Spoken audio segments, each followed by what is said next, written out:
৯ই August পড়েছে কামিকা একাদশী। এই একাদশীর দিন যারা একাদশী ব্রত রেখেছেন তারা অবশ্যই ব্রত মাহাত্ম্য কথা পাঠ কিংবা শ্রবণ করুন। কারণ আমরা সকলেই কৃষ্ণ ভক্তি লাভের জন্য একাদশী ব্রত করি, কিন্তু সেটা তখনই সম্পূর্ণ হয় যখন আমরা ব্রত মাহাত্ম্য কথা পাঠ কিংবা শ্রবণ করি। তো চলুন শুরু করা যাক কামিকা একাদশীর ব্রত মাহাত্ম্য কথা। শ্রাবণ কৃষ্ণপক্ষিয়া কামিকা একাদশীর কথা ব্রহ্মবৈবর্ত পুরাণে যুধিষ্ঠির শ্রীকৃষ্ণ সংবাদে বলা হয়েছে। যুধিষ্ঠির মহারাজ শ্রীকৃষ্ণকে বললেন, হে গোবিন্দ, হে বাসুদেব, শ্রাবণ মাসের কৃষ্ণপক্ষের একাদশীর নাম এবং মাহাত্ম্য সবিস্তারে আমার কাছে বর্ণনা করুন। তা শুনতে আমি অত্যন্ত কৌতূহলী। প্রত্যুত্তরে ভক্তবৎসল ভগবান শ্রীকৃষ্ণ বললেন, হে রাজন, পূর্বে দেবর্ষি নারদ প্রজাপতি ব্রহ্মাকে এই প্রশ্ন করলে তিনি যে উত্তর প্রদান করেছিলেন আমি এখন সেই কথাই বলছি। আপনি মনোযোগ সহকারে তা শ্রবণ করুন। এক সময় ব্রহ্মার কাছে ভক্তশ্রেষ্ঠ নারদ জিজ্ঞাসা করলেন, হে ভগবান, শ্রাবণ মাসের কৃষ্ণপক্ষিয়া একাদশীর নাম কি? এর আরাধ্য দেবতা কে?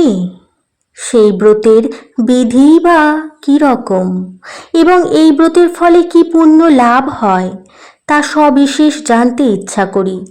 আপনি কৃপা করে আমাকে তা জানালে আমার জীবন ধন্য হবে। শ্রী নারদের কথা শুনে ব্রহ্মা অত্যন্ত সন্তুষ্ট হলেন। তিনি বললেন, হে বৎস, জগৎ জীবের মঙ্গলের জন্য আমি তোমার প্রশ্নের যথাযথ উত্তর দিচ্ছি, তুমি তা শ্রবণ করো। শ্রাবণ মাসের কৃষ্ণপক্ষী একাদশী কামিকা নামে জগতে প্রসিদ্ধা। এই একাদশীর মাহাত্ম্য শ্রবণে বাজপেয় যজ্ঞের ফল লাভ হয়। ভগবান শ্রীহরির পূজা অর্চনা অপরিমিত পুণ্য ফল প্রদান করে। গঙ্গা, গোদাবরী, কাশী, নৈমিষারণ্য, পুষ্কর ইত্যাদি তীর্থ দর্শনের সমস্ত ফল একমাত্র কৃষ্ণ পূজার মাধ্যমে কোটি গুণ লাভ করা যায়। সাগর ও অরণ্যযুক্ত পৃথিবী দানের ফল, দুগ্ধবতী গাভী দানের ফল অনায়াসে এই ব্রত পালনে লাভ হয়। যারা পাপ পূর্ণ সাগরে নিমগ্ন, এই ব্রতই তাদের উদ্ধারের একমাত্র সহজ উপায়। এই রকম পবিত্র পাপ নাশক শ্রেষ্ঠ ব্রত আর জগতে নেই। শ্রীহরি স্বয়ং এই মাহাত্ম্য কীর্তন করেছেন। রাত্রি জাগরণ করে যারা এই ব্রত পালন করেন তারা কখনো দুঃখ দুর্দশাগ্রস্ত হন না। এই ব্রত পালনকারী কখনো নিম্নজনী প্রাপ্ত হন না। কেশবপ্রিয়া তুলসীপত্রে যিনি শ্রীহরির পূজা করেন, পদ্ম পাতায় জলের মতো তিনি পাপে নির্লিপ্ত থাকেন।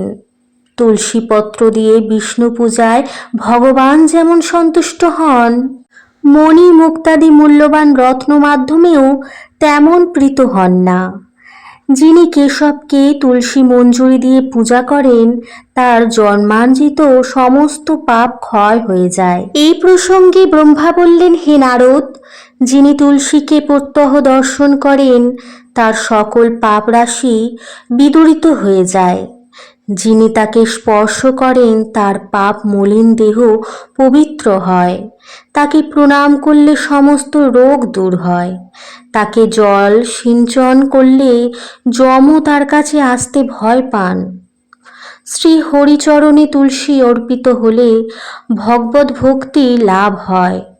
তাই হে কৃষ্ণ ভক্তি প্রদায়িনী, তোমায় প্রণাম করি। যে ব্যক্তি হরিবাসরে ভগবানের সামনে দীপদান করেন, চিত্রগুপ্তও তার পুণ্যের সংখ্যা হিসাব করতে পারে না। তার পিতৃপুরুষও পরম তৃপ্তি লাভ করেন। শ্রীকৃষ্ণ বললেন, হে রাজন, আমি আপনার কাছে সর্বপাপ হারিণী কামিকা একাদশীর মাহাত্ম্য বর্ণনা করলাম।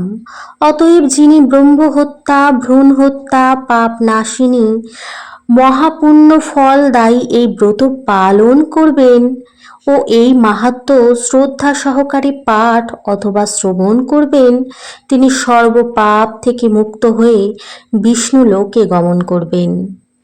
যদি ভিডিওটা ভালো লাগে অবশ্যই লাইক কমেন্ট শেয়ার করতে ভুলবেন না, পাশে থাকার জন্য সাবস্ক্রাইব করতে ভুলবেন না। হরে কৃষ্ণ, রাধে রাধে।